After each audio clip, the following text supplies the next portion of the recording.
CGTN, China Global Television Network. Technological innovations driven by Africans for Africa are making life-changing impacts across the continent. Is technology the way for Africa's future? And which technologies are most relevant to Africa? In today's program, we visit two local companies in Nairobi, iHub and Brick, that are using technological innovation in new and creative ways. We also speak to their founder, Eric Hersman, together with Dr. Bright Maodor, a cybersecurity specialist, to answer these questions about how Africa's homegrown innovation can solve our larger, on-the-ground challenges. I am Liu Feifei, and welcome to Talk Africa.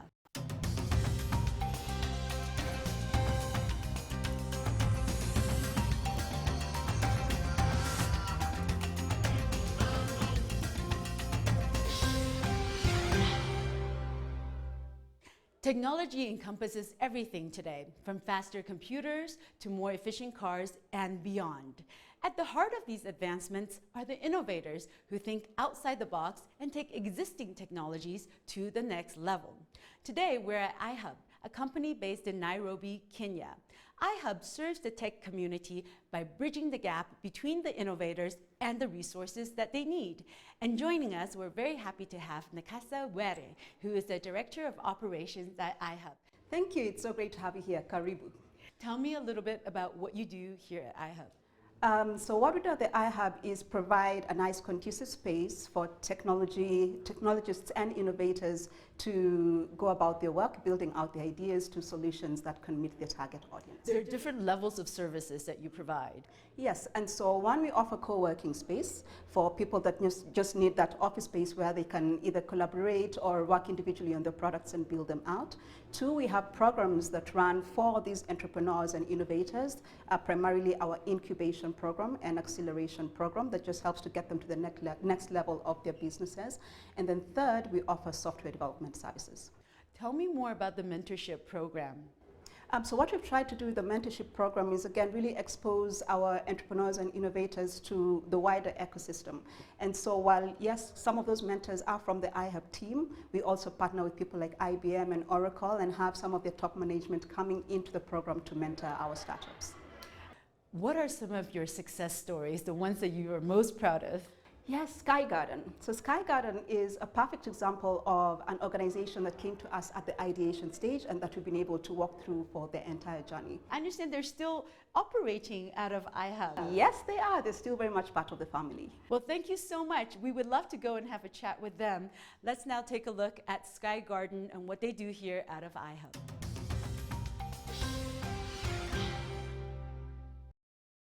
Here we are inside the co-working space at iHub, and joining me is Isaac Hunja, co-founder of Sky Garden. Hi, Feifei. Hey, Isaac. Tell me a little bit about Sky Garden. What is this business concept? So Sky Garden is an e-commerce technology, and we provide a software as a service to sellers anywhere from the bottom of the pyramid to the big brands. Now, what brought you to iHub, and how is iHub helping your business to grow? So we engage with iHub on a consultancy basis, and we worked with about 4 of the developers, and they're the ones that really built what we have today. Can you give me a tour? Yeah, so Sky Garden is home to over 25,000 products, over 3,500 sellers. We actually have an amazing merchant by the name of Mugsy's Naturals, who sells very, very natural and organic healthcare products, not skincare product rather. I think a lot of ladies will like that. In fact, we're very fortunate because the founder behind Mugsy's is also here to join us today. Here we are with Mugathi of Mugsy's Naturals. Mugathi, most important question of the show, what is beard butter?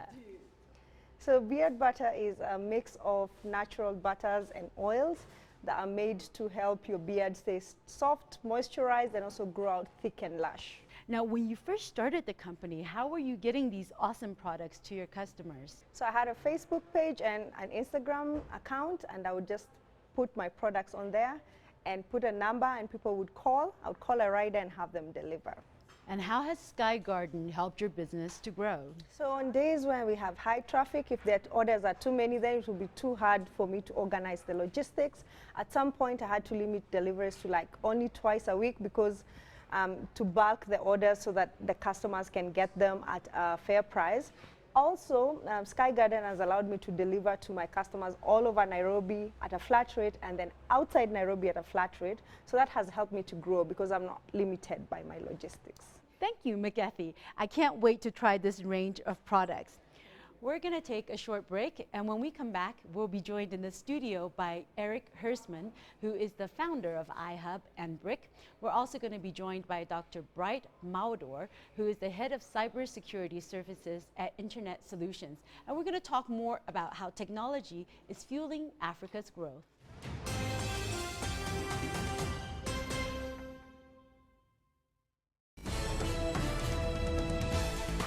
China Global Television Network.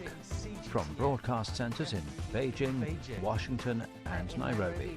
A unique global perspective. 6 channels and a video content service. News when you want it and where you want it. On TV screens, websites, mobile platforms, and social media. CGTN. See the difference.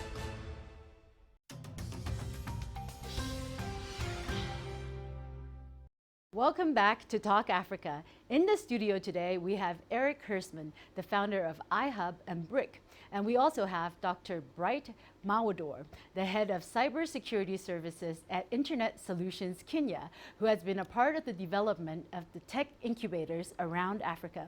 Thank you, gentlemen, for joining me in the studio. Thank you. Now, technology is driving the future of economic growth around the world.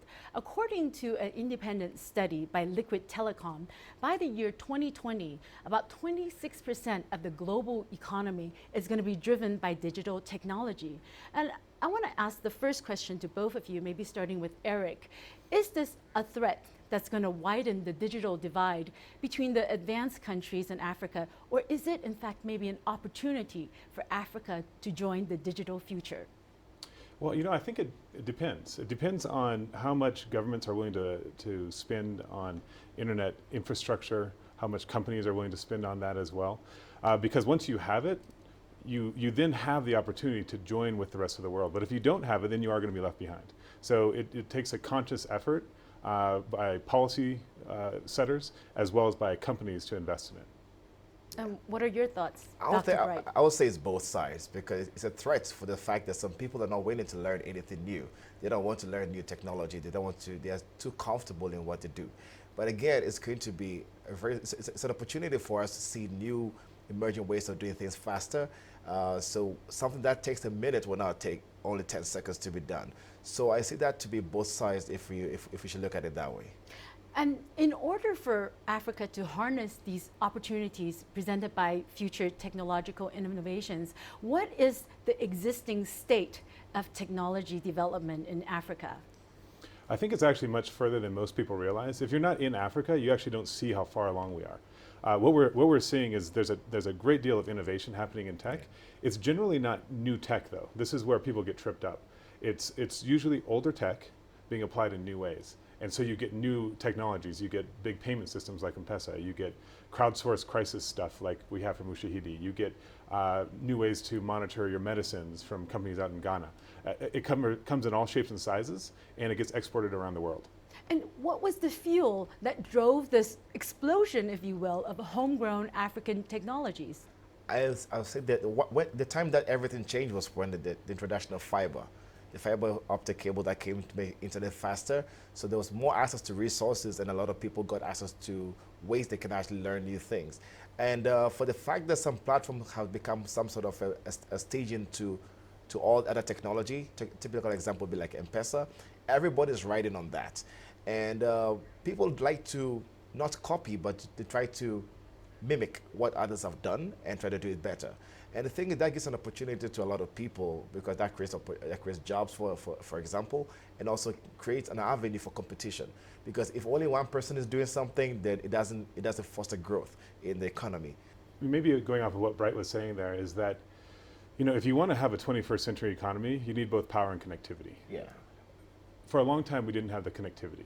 And that's what a lot of us are working on now. And when you have those foundations, all those other pillars, whether they're agriculture, whether it's government services, education, commerce, they all ride on top of it. And so as we get those into each country, you start seeing it become more accessible, and then businesses and individuals thrive because of it. Well, speaking of, please go ahead. Actually, to add on to that, a lot of organizations and startups or let me say, platforms are trying to have an interconnection. So one person does not create something which is so unique to them that nobody can share. They like to share information, share technology, and share the way they actually do things. So instead of somebody creating 100% product, they create 50 or 80% and then rely on the last part of the 20% from somebody else, which makes it very easy to work. In that case, you don't spend 1 year creating something, you spend 6 months. And this is something that you're very familiar with, because as I understand it, you were very involved with a tech hub in Ghana, Yes. where people shared ideas and their innovations. Yes. So getting there to see most people, some were interested in pharmaceuticals, others were interested in agriculture, others were more involved in mobile applications. So they had to find ways of trying to have a disrupt and trying to create something that is new. And talking to them and brainstorming and coming up with groups and project teams, you get to see that there's so much ideas that we have in Africa that we're not utilizing. And in a few months, let's say about a year or two, with the right funding and planning, they come up with amazing ideas to say. Eric, you are the founder of iHub, and that is a technological innovation center right here in Nairobi. Tell us, what was it that motivated you to start iHub? Yeah, we started the iHub in 2010, so 8 years ago now, and it was based off this basic, simple idea where we had a bunch of tech guys in Nairobi, and they weren't getting together.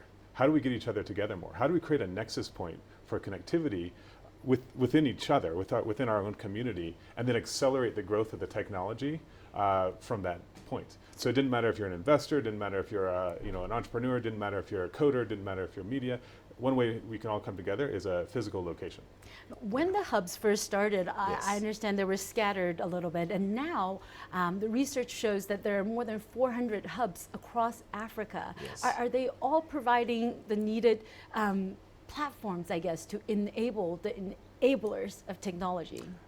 I will say they are addressing the issues that we have in Africa right now. They are addressing things that even the Western countries or the Eastern countries don't actually see. I'll give a typical example. The normal traditional way of accessing something where you dial *144 and the likes, which you call USSD. If you go to South Korea, that is not there. They are marveled by that technology that we have here.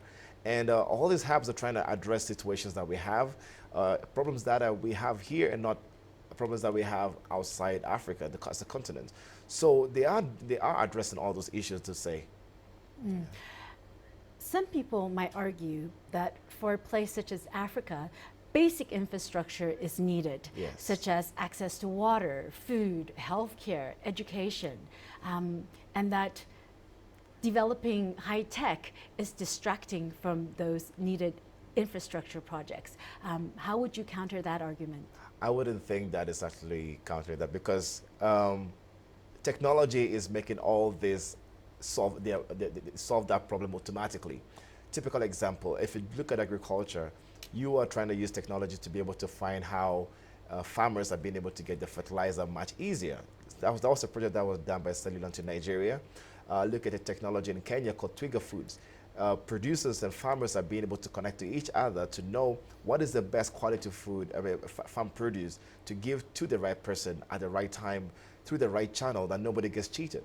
And that logistics application is now helping all these farmers then to connect the farmers and the vendors very easily. So transportation of farm produce from one county to another or to the right person who is going to do distribution, it becomes seamless. Nobody has to start calling and asking, have you delivered yet? Have you delivered not? Where's my what? So agriculture in that process, look at it that way, technology has helped to make that very streamlined. There's transparency, it's making it easier to work with. Now, nobody's having a hard time. And now the percentage that they are trying to get from all that has gone up in terms of for profits. So Eric, in addition to founding iHub, you actually founded Brick, which is an amazing piece of homegrown technology. In fact, I think you brought one to the studio today. I did. This is the Super Brick, one of the newest technologies from Brick. It looks like a brick, but in fact it does a lot more. Tell us, how did you come up with this idea? So we started off with answering this question. Why do we use the technology designed for Europe or China when we live in Africa? We have a different infrastructure problem, so let's solve it in a different way. And what was it in Africa that required the brick? Well, it's things like this. This has 10 hours of battery in it. The power goes off all the time. It'd be really nice to have that integrated inside of it. So about basic redundancy. Also, about 99% of the internet connectivity happens via mobile networks. So instead of relying on an Ethernet cable, we have Ethernet cable, but also SIM cards, so that we can use multiple forms of backhaul for the connectivity for the internet. And this goes to your earlier point that this is a piece of homegrown technology, Yes. which now acts as the foundational basis Exactly. for other innovations. So tell us, where can we find your bricks today? So we have about 400 of these devices scattered around Nairobi right now, serving up free public Wi-Fi on buses. We also have them located in far-flung regions of Rwanda, in eastern Kenya, western Kenya, and what they're doing there is varied. Also free public Wi-Fi, but we also do things around IoT, so sensor connectivity for agriculture, for transportation, for water. And it's really interesting to see how much, when you bring a little bit of connectivity to a space, how it flowers around it. We actually visited the Brick offices and saw innovation at work. Let's take a look. And so this is where the magic happens. This is where we engineer, design, and build a super brick. And these guys over here, I guess they're engineering stuff. Yes, these are the engineers, and they design the circuit boards that go in here, the chips that go in here, the batteries, even just how this is shaped and how it all falls together. And what comes out is this piece of hardware. What do you use this for? So this is a rugged piece of hardware, as you say. It's a wireless router, so it takes any kind of backhaul connectivity, so fiber or GSM, like a SIM card, and it makes it a Wi-Fi hotspot.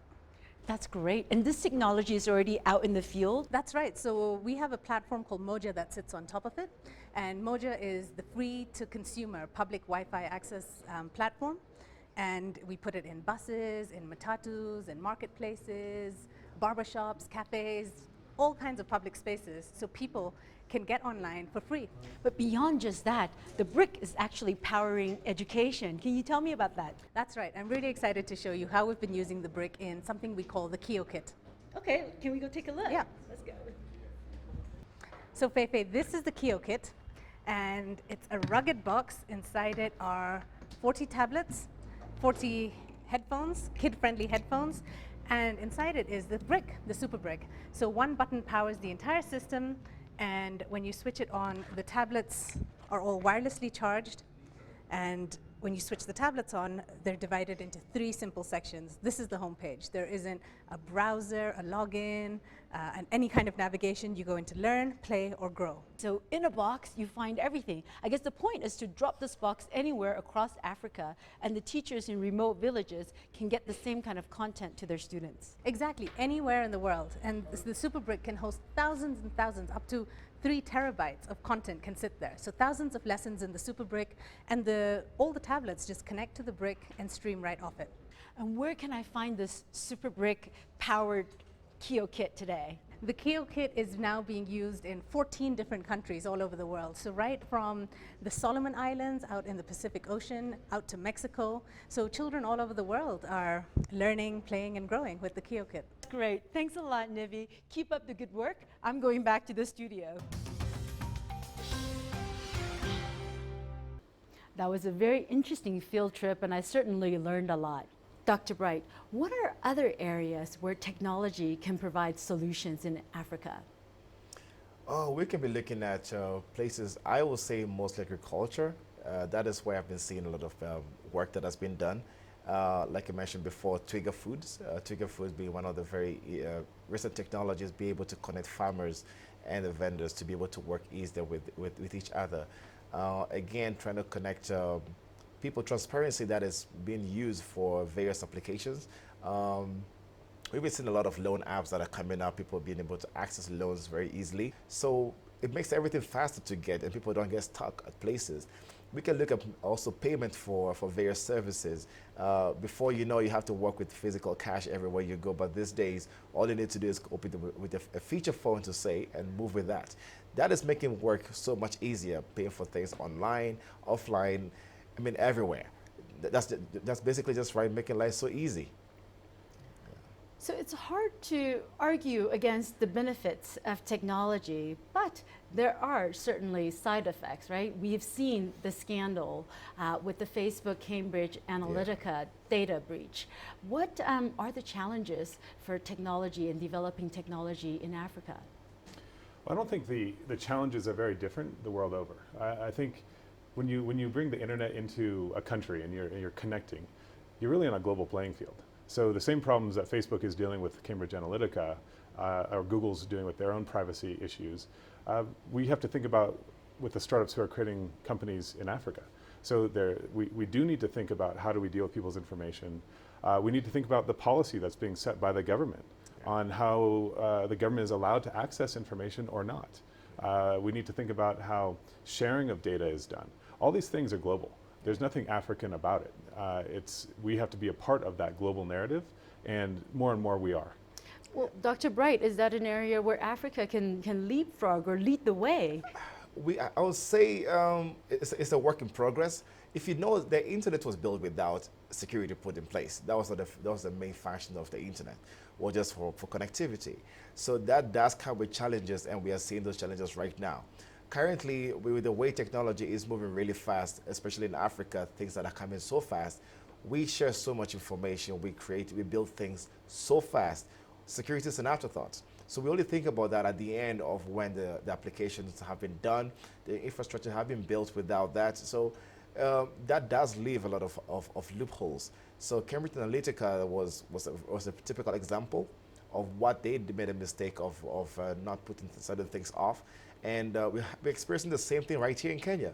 Companies are getting compromised. Applications are getting compromised. Why? Because security is not a thing they thought about at first. They only thought about the functionality of the applications that you're creating. Yeah. Eric, you mentioned government policy. Do you think the governments, I mean, particularly here in Kenya, is adapting or addressing these concerns?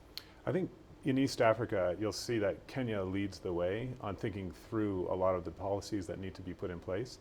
But there's still some gaps. I think there's still some work to be done.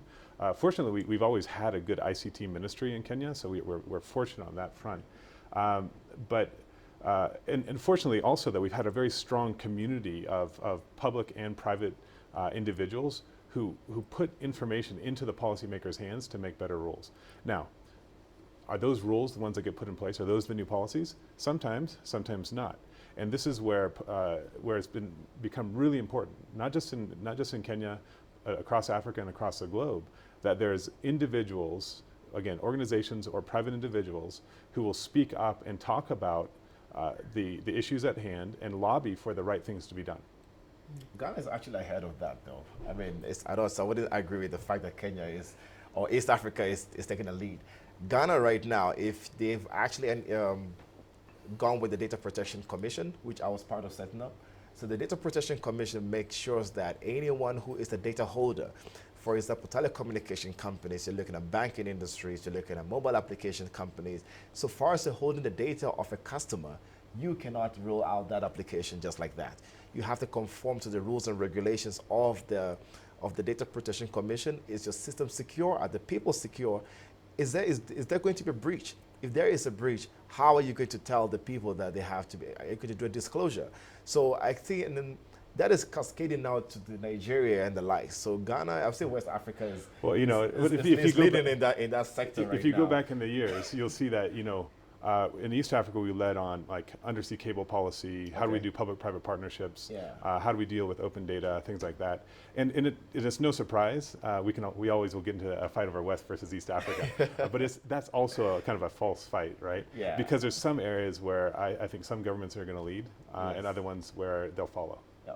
Kenya is doing a good job right now. They're trying to put the cybercrime bill to be passed, and then there's the Data Protection Act has always been formulated. And just like you said, they've included the public in trying to make this decision. And perhaps this is an opportunity where there could be Pan-African Yes. unity, Yeah. right? The EU certainly is attempting to do that as we speak. Yes. Now, technology has increased efficiency, but it has replaced jobs. It's actually taken away jobs. For example, the postal worker is Yeah. now obsolete for the most part. Bank tellers are seeing their jobs being lost to automation on a day-to-day basis. So what is technology doing to resolve this challenge that it has created? Well, an old adage is, when one door closes, a window opens. Yeah. So I think it's actually interesting to look at history. So in the Industrial Revolution, something like 40 to 60% of jobs were agricultural. Today, it's 2% of jobs. Right? That's in the U.S. So I think the same thing will apply as we bring automation and AI and things like that into the real world in Africa here as well.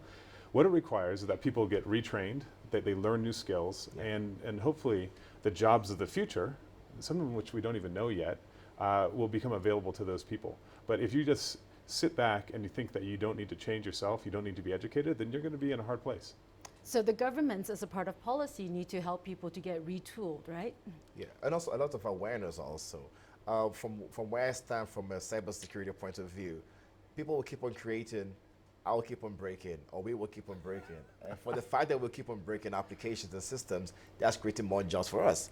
So the traditional way of somebody always learning how to do software development, right now they're learning how to break that software that they've created. So you see, as much as technology is making things easier, it's creating more opportunities for people to be able to learn other new skills. This new skill is now something that has not been there. Right now, if you look on LinkedIn, the top 5 jobs, software development is not one of them. It's cybersecurity replacing that.